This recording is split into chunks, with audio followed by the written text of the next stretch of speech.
A reading from the Gospel of John. At that time, Jesus said, "If you love me, keep my commands, and I will ask the Father, and he will give you another advocate to help you and be with you forever, the Spirit of truth. The world cannot accept him because it neither sees him nor knows him. But you know him, for he lives with you and is in you. I will not leave you as orphans. I will come to you.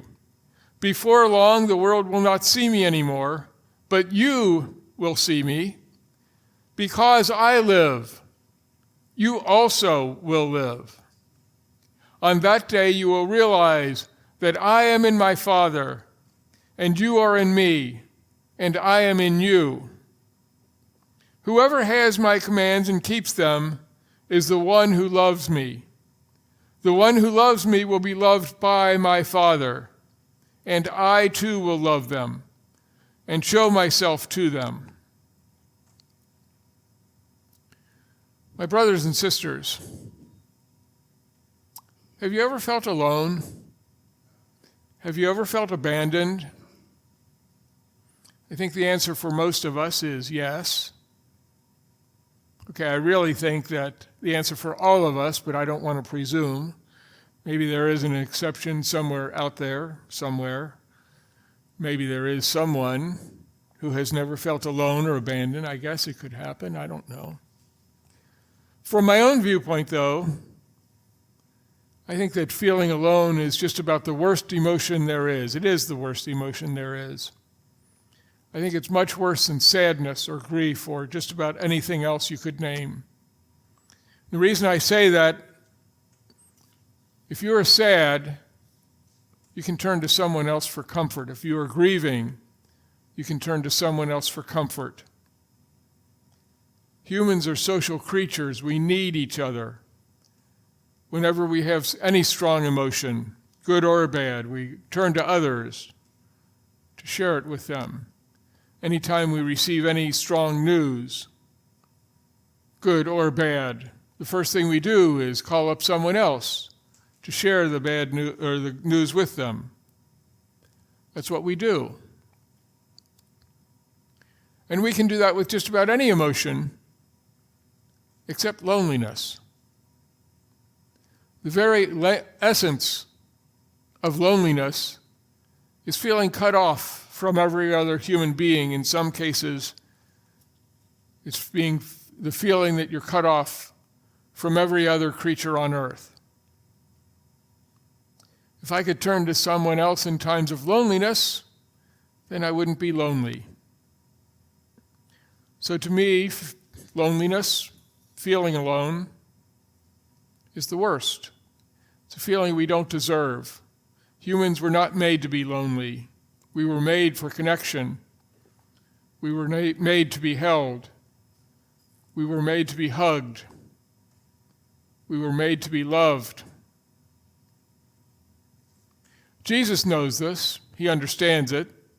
And that's why he's giving this message to his disciples at this time. Before I go any further, I want to put a brief disclaimer here. What I'm about to tell you has some conjecture and speculation on my part. I'm going to tell you that the disciples seem confused about what Jesus is saying. And the reason I think they're confused is because I read the questions that Thomas and Philip asked. They seem confused when they ask those questions. I could be wrong. Maybe the disciples weren't confused. I'm going to tell you that I think that the disciples didn't completely understand what Jesus was saying. Part of the reason that I'm saying that is because when I read this passage, I find it difficult to understand what Jesus is saying.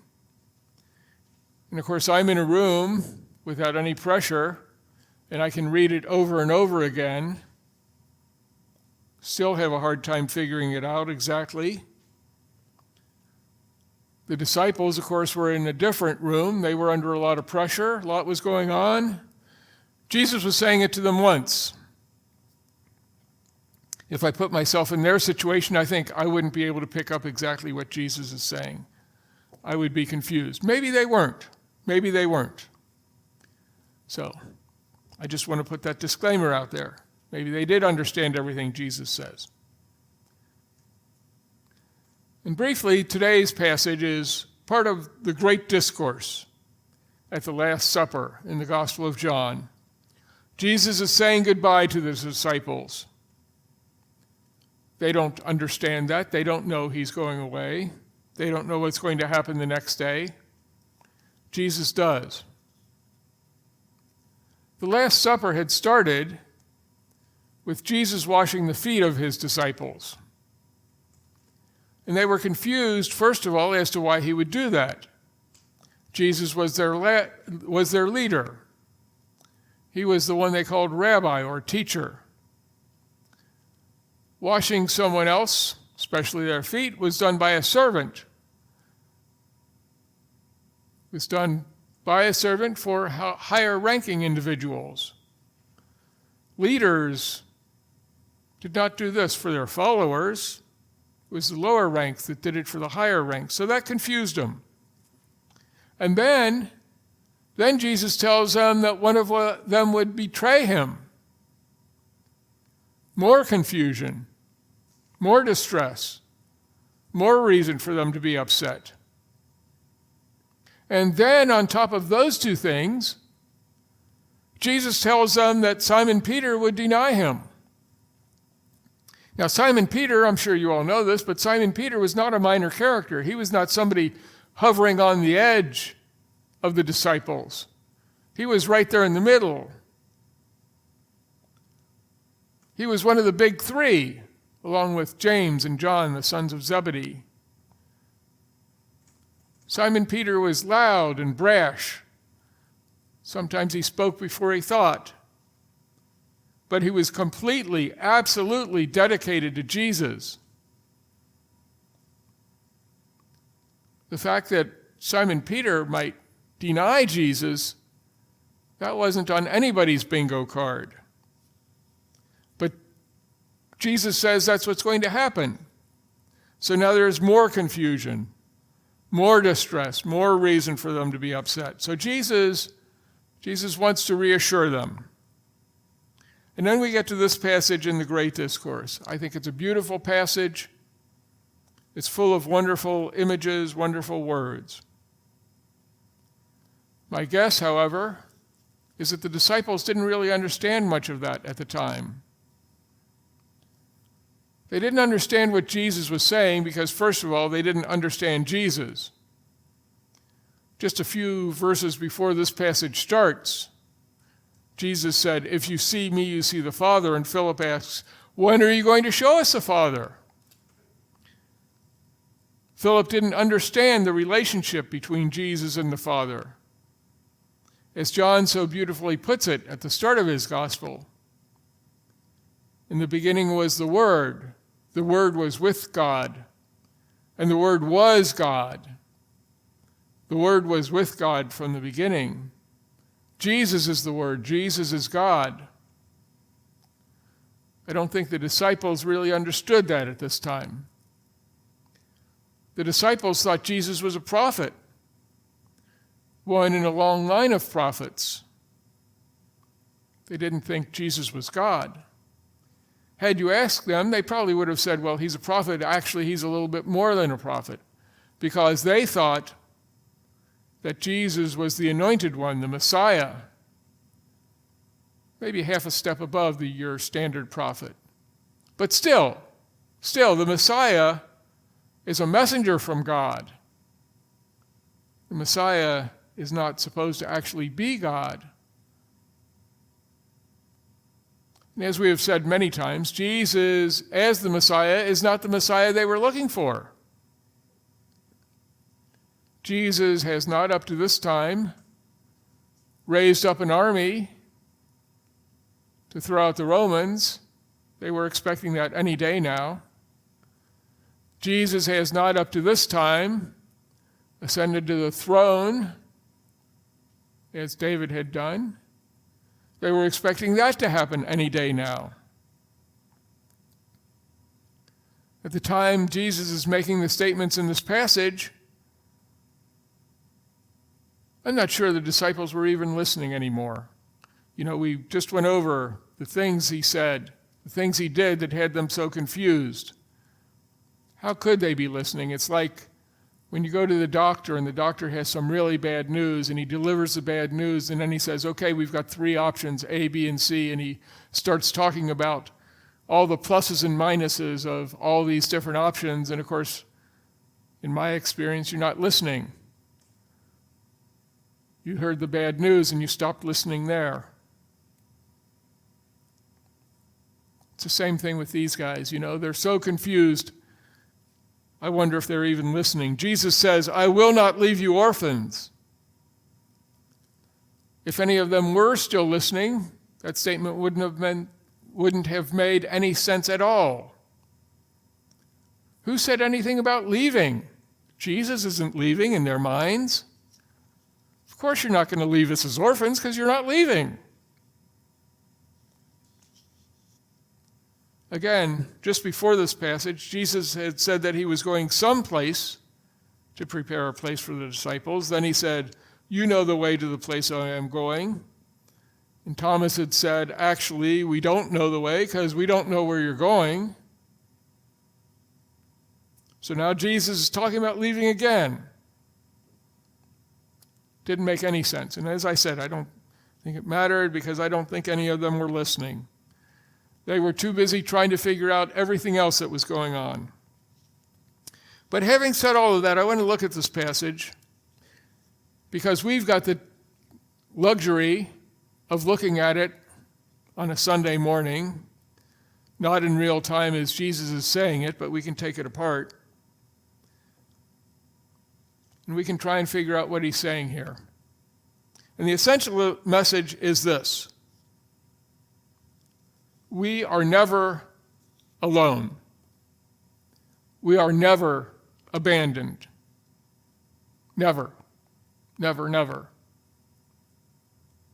There are some theologies that say God is distant.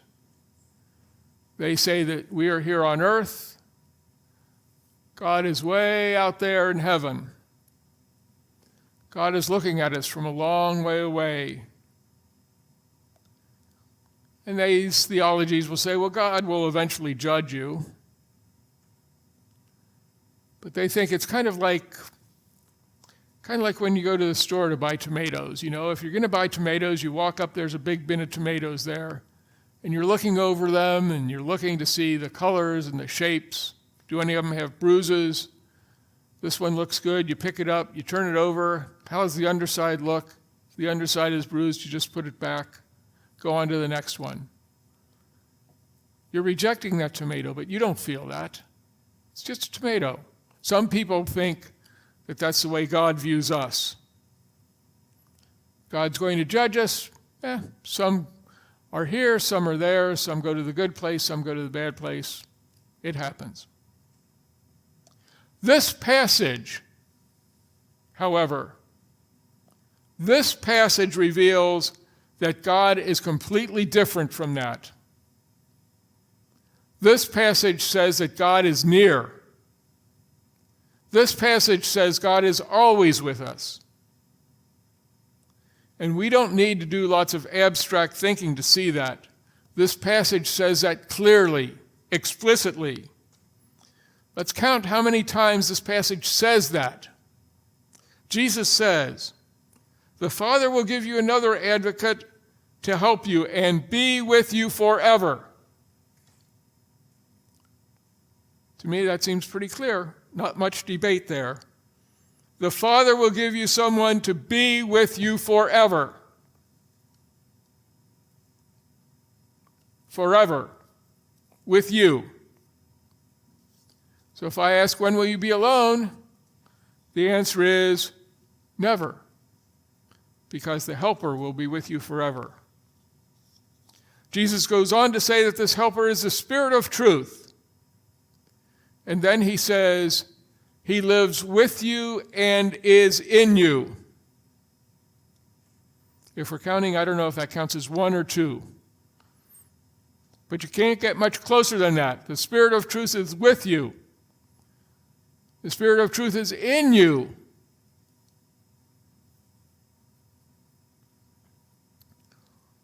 Makes me think of the old Marx Brothers movie where Groucho Marx is being hugged by Margaret Dumont. She holds him and says, "Closer, closer." Groucho says, "If I was any closer, I'd be behind you." The Spirit of truth is in you. It can't get any closer. You are never alone. Jesus says, "I will not leave you as orphans. I will come to you." Again, he explicitly says, "I will not leave you as orphans." He will not abandon us. We will never be alone. Then Jesus says, "Because I live, you also will live." In other words, Jesus is saying that he is sharing his life with us. Because Jesus has life, we also have life. Jesus' life is our life. How can you possibly be alone when you're sharing the very life of another person? Then comes what I consider to be the big statement. Jesus says, "I am in my Father, and you are in me, and I am in you." I am in my Father. Jesus is saying that he and the Father are one. Here Jesus is telling us directly, he is God. There are no word games here, no parables, no mysteries, no riddles. You are in me, Jesus says, and I am in you. Just before, Jesus says that the Helper would be in us. Now he's saying that the Father is in him, and he is in us, and we are in him, and therefore all are in us. And finally, Jesus says, "Whoever has my commands and keeps them is the one who loves me. The one who loves me will be loved by my Father, and I too will love them and show myself to them." It doesn't get much clearer than that, and Jesus is not using some abstract word for love, as in when I say I love rainbows. It's not that kind of love. Jesus is talking about the love that is self-sacrificial, the love where he pours himself out for us, as he will show us on the cross. Bottom line is this. I think that this is the most comforting passage in all the Gospels. Whenever I feel alone, this is the passage I turn to. Whenever I have any kind of loneliness, this is the passage I turn to. I recommend to all of you, if you ever feel alone, if you ever feel abandoned, reach for this passage. Read these words. Think about these words. Understand that in this passage, Jesus is telling you, you are never alone. You are never abandoned. Again, Jesus doesn't say this in parables or in riddles or in any kind of metaphor. He says it explicitly. You are never alone. God is always with you. When you wake up in the morning, realize you are not alone. You are loved. God is always with you. God is always on your side. That is why our constant prayer is, my hope is in Jesus.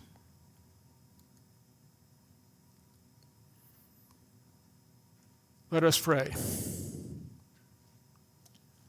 Loving God, we come to you with hearts full and tired, hopeful and afraid. You know us. You know every corner of us. You know the times when we have felt alone, when we have felt unseen, when we have felt like orphans in a world that did not seem to care. And yet you have promised that we are never alone. You have sent to us your sacred breath, the Advocate, who is with us always. You have wrapped us in the love of your Son, Jesus. You have shown us that there is no distance between us and you, because we are in him and he is in you, and together we are held in a love that has no end. Help us, gracious God, to trust that promise. Help us to open our hearts to your breath. Help us to feel that we are your beloved children, that we are never abandoned, that we are never punished, and that we are never alone.